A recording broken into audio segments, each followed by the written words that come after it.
Hi, Get Unstuck Nation. Today, I'm very pleased to introduce EA Csolkovits here from Giver University, who will be our honest guest. And you know what?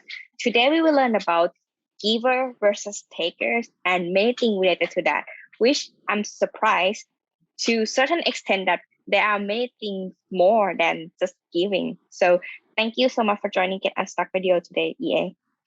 Thank you so much for having me on your great podcast. Thank you. Thank you. Appreciate you. Oh, you see, someone just want to join. So Wait, a third guest, another participant. That's great. yeah, I she love just wants some intention. See, Yeah, you yeah. shouldn't call her. She just keep coming. Anyway, let's start about our business. So Okay. how do you start your entrepreneurial journey? And yeah, just start from that question first. Very good. Happy to share that with you. Thank you. It actually was sort of interesting. My background, I was raised, I'm in the United States, and I was raised in Chicago, Illinois.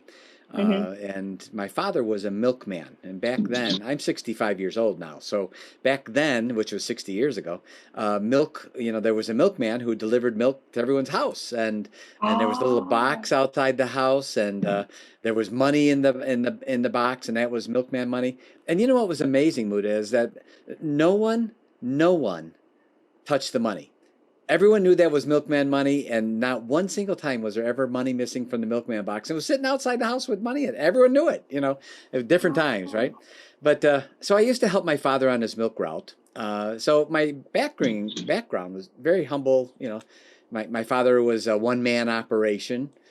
He went and picked up, filled up his truck with milk in the morning and delivered it to people's houses. He was a delivery man, and I would help him at 5 years old. And then at the ripe old age of 16, I decided to take my first step towards success, and I became a janitor.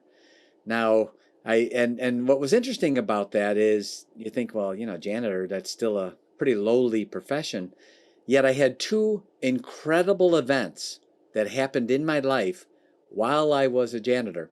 The first one was at 16 years old. I was able to be bonded, and in the United States, that means they could insure me, so that if I was in an expensive place that had expensive equipment, if my floor buffer hit the equipment and something broke, the insurance company would pay for it. So I was insured for that, and that allowed me to also be in very expensive places and very expensive homes. And every Wednesday, I cleaned the home of a lady who the name won't mean anything to you unless you've seen the movie, when I make the movie reference that she's in. There was a movie that was out a couple of years ago, and it was called The Founder. And it was with Michael Keaton, and he plays Ray Kroc. It's about McDonald's. Right. And actually, and it's still out now on streaming, and probably will be for years, because it's actually a pretty good view. All right, where the lady, there's in the movie, Ray Kroc has a lady outside his office that he's always talking to. And during the movie, Michael Keaton plays Ray Kroc. And so he's talking to this lady outside of his office all the time. That lady who's outside his office is the lady whose house I cleaned. And her name is June Martino. She's since passed away. But she had, at that point, when I met her, when I was 16, she had the third most controlling stock in McDonald's. Very wealthy woman. And what was amazing to me was how nice she was. She was pleasant. She was very approachable, easy to talk to. She had a full-time maid and butler. Her home was $1 million home back then. And she was always very nice. And to give you an example, if I was looking down, because I was there to buff the floors, because they had to do a special buffing pad on her floors, if I was looking down and she walked through the room, she would still say hello. I mean, she was just so nice. And one day, I could tell she was in extra good mood, and I got up all my courage, and I went up to her and I asked her a question. Now, I'm 16 years old at this time, right? And she is already an icon of the area. I grew up in the area where the McDonald's headquarters was. So during my lifetime, I witnessed the whole McDonald's phenomenon. Wow. I lived in Oak Brook area, which is where the world headquarters was for McDonald's for decades. It has since moved, but back then it was there for tens of years. So so everyone knew who June Martino was. She was a local icon, and so I went up to her and I said, June. And she said, hi, always so nice. It was astonishing to me how nice she was. And I said, could I ask you a question? And she said, sure. And I said, well, could you tell me about it? And she said, well, what's that? And I said, well, the whole McDonald's story, the whole McDonald's thing. She took me in the kitchen, put her arm around me, brought me in the kitchen, and the entire day told me the entire story from beginning all the way up to the very moment her and I were sitting in the kitchen and everything in between. And it was astonishing. I'm thinking, wow, this is incredible. This lady is worth so many millions. I can barely count it on my fingers and toes. And here I am, 16 years old, and she's having the maid and butler bringing us food in the kitchen so she can keep telling me the story. And I'm thinking, this is like unbelievable. I can't believe this is even happening to me, right? And there's a part. Did you see the movie by a chance? Did you have a chance to catch it? Yeah. Okay. All right. In the part in the movie. And by the way, the movie is very Hollywoodized. Ray Kroc was not the way he's portrayed. That's all drama. And, that's Hollywood trying to make a story interesting, and putting what I call Hollywood spin on it. It really wasn't that way. And, but there were certain events that did happen, and those are chronicled in the movie. One of the events June told me about specifically, there's a time in the movie where June, who kept the books, the business ledger, went to Michael Keaton, Ray Kroc, and said, we're out of money. We don't have any money. And he calls the brothers on the phone, and they have an argument on the phone. I need more percentage. I need more percentage. And he hangs up, slams down the phone. That didn't exactly happen that way, but the event did take place. And she told me about it. And she told me there was a time when there was no money whatsoever. It was all gone. And she agreed to keep working for Ray for no money whatsoever, no pay. And he would pay her in worth less than zero company stock. And she would agree, and he would agree to take some of the bill collector phone calls when they called her and wanted money. So I asked her, I said, June, I'm a janitor. I work Friday to Friday. If I don't get paid on Friday, I'm not going to be there on Saturday. I need my paycheck, right? Why did you do it? Why did you work for nothing? It was incomprehensible to me. And I could tell when I asked her that question, she sat back in her chair and stared at me with this blank look. And I knew right then, I just asked her a question no one ever asked her before. Everyone always wanted to know what happened with McDonald's, but no one ever wanted to ask or knew or asked why it happened. So I asked her, why'd you do it? Why'd you work for nothing? When most people would not keep working at their job for nothing, for sure. So when she spoke, it made the hair stand up on the back of my neck. Not only what she said, but the way she said it. And I still remember my instantaneous thought after she said what she said. When I said, June, why'd you work for nothing? Her answer to me was, because I believed in Ray. And my first thought after that was, that's it. I need to find me a Ray Kroc. I need to find a Ray Kroc that can put me under his wing. It certainly didn't work out too bad for June. I'm cleaning her $1 million home. And so I need to find a Ray Kroc that can teach me, because I don't even know what I don't know. All I know is I don't know it. That's all I know. I don't know whatever it is. I need to find someone who can teach me that. And I just threw it out there. It was funny how it happened. I just threw it out there and I said, where's my Ray Kroc? Where would I meet him? And then about 3 or 4 months later, at the same janitorial service I was at, still working there, because I cleaned her house every Wednesday. I was in there every week. And we got a phone call at the office. And I was talking to the boss of the janitorial service, and we were friends. And it was after hours. It was after dinner hours. It was actually starting to get dark already. The phone rings. He picks it up, talks for a few minutes, hangs up the phone. He says, well, that's some guy that's in from Detroit, the Detroit, Michigan area. He said, he's opening a diamond store. And he wants to see some carpeting because they're doing a rebuild on this whole store. And he wants some carpeting for his new store. And I said, okay, what's that got to do with me? And he said, well, I need you to go. And I said, Jerry, that was the owner's name. I said, I'm not going. I already punched out. I've been cleaning all day long. It's nighttime. I'm tired. He goes, man, I need you to go. I have to stay here at the office. I said, Jerry, I'm not going. Now we're going to count how many times I say no. Watch how many times I say no to this. He says, he said, and I said, no, I'm tired. That was the first time. And the second time, he says, no, you got to bid out this job. And I said, Jerry, no, I'm not going. Second time. I said, I don't know how to bid out a carpet job. I don't know how to measure. You know, I can shampoo carpet and vacuum it. I don't know how to measure it and do a bid job. He goes, no, you need to go. I said, Jerry, I'm not going. It's already late at night. So you're right, 3 times. Then he says, I'll tell you what, if you go, I'll give you your choice of any Saturday off you want. Now, for a janitor, see, we work when businesses are closed. So Saturday, when companies are closed, we're cleaning all day. So when he said this, that was a big negotiation chip. And I said, okay, any Saturday I want? And he goes, yes, any Saturday. And I said, okay. So now I'm getting in the car and I'm throwing it and I'm putting the carpet samples in the back of the car. And and little do I know, now to set the stage for your listeners, I'm tired. I'm mentally, physically exhausted because I've been working all day. I just want to go home. And I'm getting ready to do something I've never done before, which is measure a carpet and do an estimate on a job. So I don't want to do that. So so I'm doing all of this only for one reason: the Saturday off. That's it. That's the only reason. Little do I know, I'm getting ready to meet the man that will change the trajectory of my life forever. I'm getting ready to meet my Ray Kroc. And so I show up at this place. And have you ever had the feeling before where, like, when you met someone, you met them and you thought, man, I just feel like I've known them before. You're so comfortable with them and you can talk with them about anything. Have you ever had that experience where you're so comfortable with this person, you don't even know why, but you know you are, right?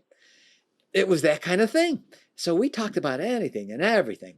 And the carpet was a no sale because he wanted nice plush carpeting for this diamond store, and we just had office kind of carpeting. So I was throwing samples back in the carpet or back in the car because I knew, I was going to leave it, and there was no sale, that's for sure.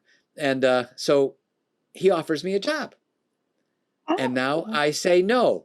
Number 4. This is number 4. I say no. I said no. I don't know anything about. I said I don't know anything about diamonds. He said, I'll teach you. I said no. 5th time. I said, the only thing I know about diamonds is that they're expensive and someday a lady's going to ask me for one. That's all I know. I don't know anything else about diamonds. He said, I'll teach you. I'll teach you. And I said, no, I'm all set. So I said no 6 times now, right? And as I'm walking out the door, he hooked me with a phrase that he knew would get me. He knew it because he had already pegged me. He'd already had me all figured out. As I'm walking out the door, he said, what do you have to lose? You could always go back being a janitor.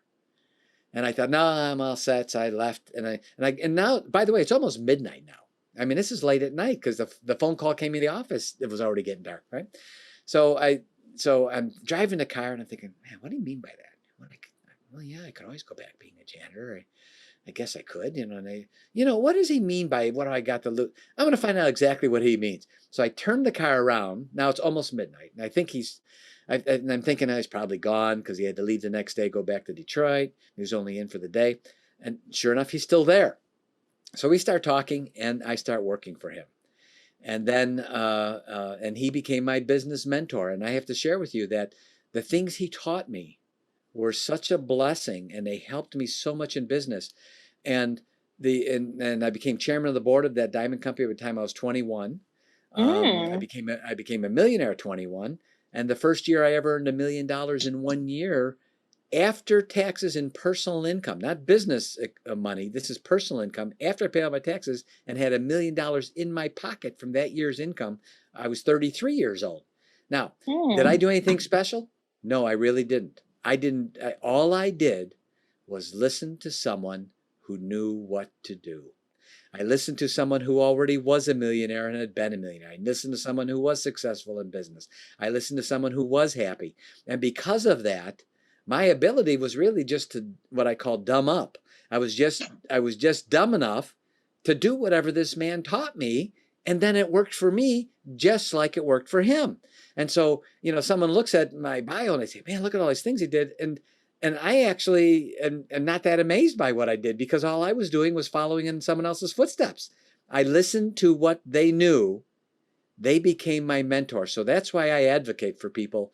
And if you have a business or if you want to learn something, no matter what it is, get a mentor and make sure it's someone who's done it, not someone who's read a book. I've met in my lifetime a lot of educated idiots. I call them educated idiots. They have all this book knowledge. They have all this knowledge, right? And they can spew it back at you, but they don't know how to apply it themselves, and they never have. And there's a wisdom that comes with having actually done it, as opposed to just the education. So I advocate with people that, get a business mentor. They're very, very important if you don't have one already. So at 19 years old, to finish off those stories, I asked Sam Robbins, who was my mentor, I said, Sam, could you teach it all to me? Teach me every bit of it, all of it. And no matter what, don't hold back. And he said, okay, I will, but I want one thing from you. And he said, when the time is right, and you will know that time, I want you to teach as many people as possible everything that I teach you. And I said, okay. So at 19 years old, I made a vow. I made an oath. I made a commitment to my mentor that today has manifested itself as what we know as Givers University. That's how it all came about. Wow. You made me chill. Like, for real. Yeah, but he said the same sentence as my mom told me. So I understand that feeling, like to listening to something like that and like encourage you to keep doing what you love. Yes. Yeah, that's amazing story though. But without June, you wouldn't be here as well, right? So it's like right person at the right place in the right timing. Like I think that's true for many reasons that I encounter in my life. I don't know. This episode is sponsored by Mutita Clothing, like what I'm wearing right here. So if you are a petty sized lady who are looking for high quality apparels as well as a neat cutting and premium pattern, check it out at mutitaclothing.com so that you can be simply elegant by no time. Let's get back to the episode. Yes, I agree with you. And with that, and so what we teach at Givers University is we teach something that isn't taught anywhere else. And I've done just about 100 interviews since the beginning of April. And I can share with you, no one has said that they've heard of this being taught anywhere else. And so I would have to surmise we're about the only ones teaching it. And this is how I would explain to your listeners. Think about the fires that you stomp out each day. Think about the times when your stress levels go up during the day.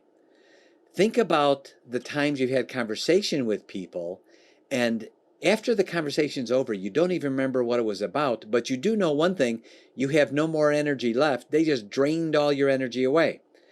All three of those things have one thing in common. There's a name attached to them. There's a person attached to it. So what we teach people at Givers University is very simply put. First of all, I say to all your listeners, we love everybody. We love everybody. I say that emphatically. But we teach people to separate the person who we love from their deeds, which we may not love, and to discern and look for certain deeds. And we actually teach genuine checklists to teach people how to do this. And when you see them doing certain things, certain deeds, specific things they're doing, you should begin to discern and think, should I bring this person in closer into my life? Because as a giver always brings with them the 3 W's of a giver: wisdom, wealth, and wellness. Or when I see them doing these certain things, should I begin to respectfully distance myself, not rude or nasty, respectfully distance myself? Because if I bring this person in closer into my life, they're going to bring with them the 3 D's of takers, which is defeatism, disruption, and destruction. So I want to surround myself, and we all want to surround ourselves with those people who we call givers. And when we say givers, we're not labeling a person, we're labeling their deeds. So when we say takers, we're not calling a person a taker. We're labeling and identifying the deeds of that person. When we say taker, we're identifying taker deeds. So we teach people how to discern and know the difference. What should we be watching? What should we be looking for? Because when we can surround ourselves with the right kind of people who are sharing with us wisdom, wealth, and wellness, and we're doing the same with them, all of our lives get better, as opposed to the amount of time we spend and literally spend stomping out fires that are not of our making. And if someone's as a business owner who might be listening to your podcast, they know what it's like to stomp out fires that they didn't make. And they certainly know about stress levels when certain people see them every time they walk towards them. They think, oh boy, here they come again, another problem, right? So when we learn to identify these deeds in advance, they begin to help us move through our life much, much, much faster. Now, another thing that my business mentor shared that I'd love, because I always like to in my interviews share some what I call golden nuggets of information to some of your listeners to help them. I want them to be able to think, wow, this is really a good podcast. I learned some things that I can apply. I appreciate you. You're welcome. One of the other things I was blessed to be able to do for 2 years, I had my own radio talk show, and I interviewed over 1,000 millionaires in 2 years. And during over 1,000 of them. And I interviewed 3 millionaires a day, 5 days a week. So that's 15. And I did that and that's 15 a week for 100 weeks. So over 1,000 millionaires to look for the commonalities, to look for the common threads. What are these things? And one of the things that was very interesting that I noted was that all of them had a time in their life where everything told them to stop. Their family said, stop, throw in the towel, it's not going to work. Their friends, their neighbors, the finances, there was no more money left, the political situation, everything told them to stop. And they did that next step after everything was telling them to stop. And you know what's really interesting is some of them even used the same words when I asked them these questions. They would even say similar wording back, such as, do you know when things were looking so bad, I took the next step just to see if there was anything else that could go wrong, because I thought I had to have hit all of it. Is there anything else? And it was like what you could call a morbid curiosity. They were curious to see, is there anything else that could possibly go wrong? Because I think I've hit about everything that could go wrong. And they said when they took that next step, when everything told them not to, they said it was mysterious on how all of a sudden things started to come together almost on their own. They said sometimes even in spite of what they were doing, things started to come together, and it was almost effortlessly from that point onward. And then they were on their road to success. And they said it was strange. It was almost like the feeling of defeat had left their life and had went to someone else's life, because they say, well, this person doesn't know when to give up, so I'm just going to go to someone else's life. And they said it was very interesting. And that paralleled something my business mentor taught me. And he taught me the following. Every adversity in life carries with it the seed of equal or greater benefits. I'll say that again because it's worthy of pause. Every adversity in life carries with the seed of an equal or greater benefits. See, it's up to us to move aside the leaves. Look for those seeds of greater benefit, which are there 100% of the time. When we begin to realize that, and one of the things another thing my business mentor taught me was, he said, get rid of the F-bomb. And I said, the F-bomb? He said, yes, failure. Don't say the word failure. Get rid of it out of your vernacular. Don't use the word. He said, supplant it with the words temporary defeat, because failure sounds too permanent. It sounds too eternal. He said, but temporary defeat, you're calling it what it is. He said, you're rechoicing it. You're rechoosing how you want to look at it. He said, when you call it a temporary defeat, now you've told yourself it's temporary. It's a defeat. It's like being tackled, and now you're going to stand up and realize you got a first down. You're still in the game. He said, so every adversity, and this is the part it's a little bit mind-bending for people, because what I'm going to say now, some of your listeners, if they're in other countries, they're going to say, if they think the way this guy is, I'm not going to the United States. They're wacky. No. But this is what he actually taught me. And when you really think about it through, it starts to make sense. And it goes as follows. It is true that every adversity in life carries with the seed of an equal or greater benefit. Now, when we begin to understand the benefit of temporary defeat, when we begin to understand these seeds are always there, in fact, they're always the seeds we needed right then. When we begin to understand that and embrace that, then we're not afraid of failure anymore. Now we can call it temporary defeat because we know each one of these temporary defeats are giving us the seeds we needed that we could get up the next step of prosperity and the next step and the next step. And he said, when we really understand the benefit of temporary defeat, he said, you begin to welcome it and embrace it. Because the faster you can get past it, the faster you can move over those leaves, find those seeds, and help those grow, you're going to go up the stairs. And he said, you're going to run up the stairs of prosperity where everyone else is walking, and some people are just stopped on a stair. He said, so, and then you're not coming from a position of fear anymore. You're not coming from a position of failure, or what are my friends going to say, or what's going to happen if that happens? And, the endless what ifs, it doesn't work out, and so when we change how we look at that, as we call it, Givers University, when we rechoice it, we rechoice the way we look. We have the ability to choose how we see any event or circumstance. And we can choose to look at it any way we want to. So we call that rechoicing it. You re-choose the way you get to look at it because we have that choice, a freedom of choice. So those are a few things that my business mentor shared with me that I found were just great, great blessings in me being able to share. And that's what we share with Givers University right now. Yeah, I appreciate you. I mean, I think it's very important. I believe in the theory of like highest energy win. And, I always say to like my social circle that, so when you drive fast and someone just like pass over and you just like feel angry, you may just like sometimes you may give some F-bomb, right? But on the other hand, they may are in like an urgency or something that you wouldn't know. Like That's they exactly might right.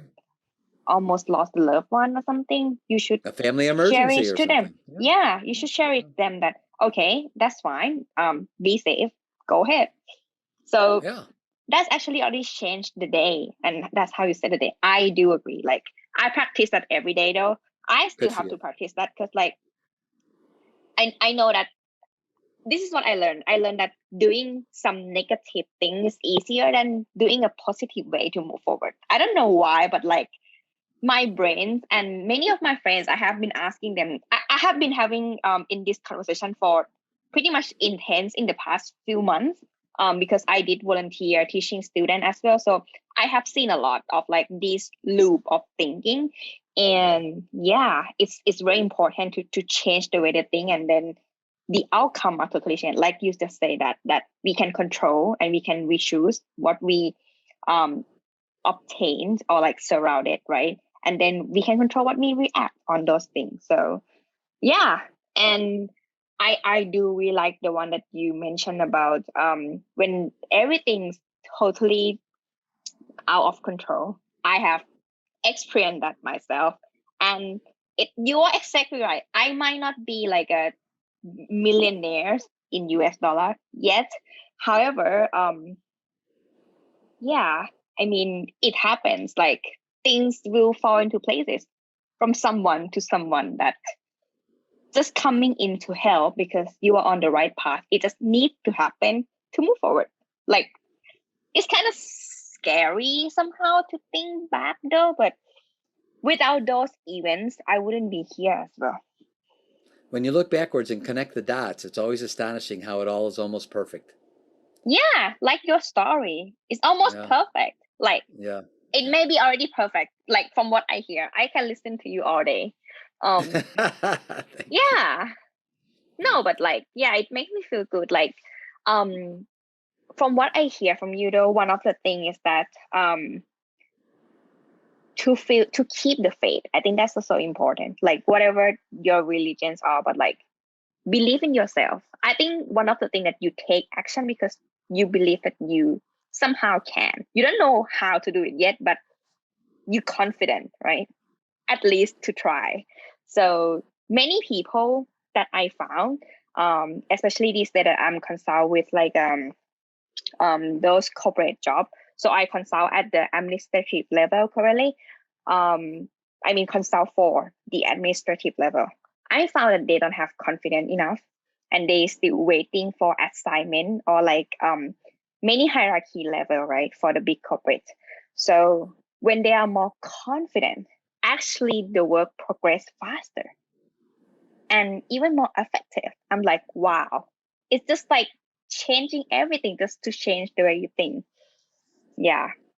Well said. Thank you for sharing this though. I think many people need to hear this, and especially in this time in the world. We recorded this here is like towards hopefully the end of the COVID, but no one knows. Like pandemic can happen anytime, right? No one knows what's gonna happen, but everyone may lose your own hope that you have built your own business with your own hands. You may not believe in yourself anymore because the things that you cannot control, legal, outsiders, environment, government, etc. But to keep going, right? Exactly. Keep going. Yeah. And for any of your listeners that would like, we have a couple of I mentioned some checklists that we have. Anyone that wants to contact us, they would go to giversuniversity.com. So it's plural, giversuniversity.com, and sign up for our newsletter. It's absolutely free. It doesn't cost anything whatsoever. And they'll get an email that says, please confirm you want to talk with them because we're not spammers. And then and immediately they will get a checklist. And the first checklist they'll get, it's absolutely free. We want them to download it. It's free. And it's called The 6 Arrows That Takers Shoot at Givers. And then a couple days later, they're going to get one of my favorite checklists. It's the 25 do's. These are the 25 deeds to actually look for and observe when you're discerning who you should bring in closer or who you should distancing in your life. And we're going to give that all to them free. And once a week on Thursday, we send out one email so we don't fill up I hate that. I sign up for something and next thing you know, I'm getting 6 emails a day and I'm unsubscribe, right? And so we send out one email a week, it's usually on Thursday, and that email is called the Givers Toolbox. And every single week, we want to give everyone another tool that they can put in their toolbox to help them with their relationships and how to discern in their lives. So they go to giversuniversity.com, sign up right there. It's absolutely free, and we'd love to be able to give them that free gifts with the compliments of your show. I appreciate you. Last question though. I still have this question that I want to ask you. Why giver and taker cannot be in the same person? Because it's the law of polarity says they're not able to. Now, by the way, when someone's a taker, they're not a taker eternally. We actually have 3 categories. So there's givers, and we've determined about 20% of the population are givers. About 20% are takers. Well, that leaves 60%. The 60% in the middle, we call them fencers. And the reason we call them fencers, because they sit on the fence. They act like givers when they're with givers. They act like takers when they're with takers. So through our courses, we teach people, if they feel they're a taker right now, what they can do to become a giver, the things they can do. And if someone's a fencer, we help teach them. So that's what we do with our online courses, is we teach people these courses that are able to help them discern and become givers, because givers do earn more than takers. Takers may seem like they earn more at a moment, but long-term, they never do. Givers always earn more long-term, and usually up to 3 times more. So that's part of what we teach in our courses, exactly. If someone is a taker, or they're feeling that maybe they should be doing more giving, how should they do it? There's a self-assessment part with all of this that helps all of them grow through our online courses that we have. Right. Yeah, everyone, Get Unstuck Nation that you still listen to here, I think this is a great chance to make a visit at giveruniversity.com. I think this thing could change your life, and we do really appreciate you sharing this amazing story today, EA. Thank you so much for joining Get Unstuck Radio. My pleasure so much. Thank you for having me on your great show. Hey, thank you for watching this episode. If you enjoyed the show, you can subscribe here or here. And this is the previous episode. Check it out. See you next time.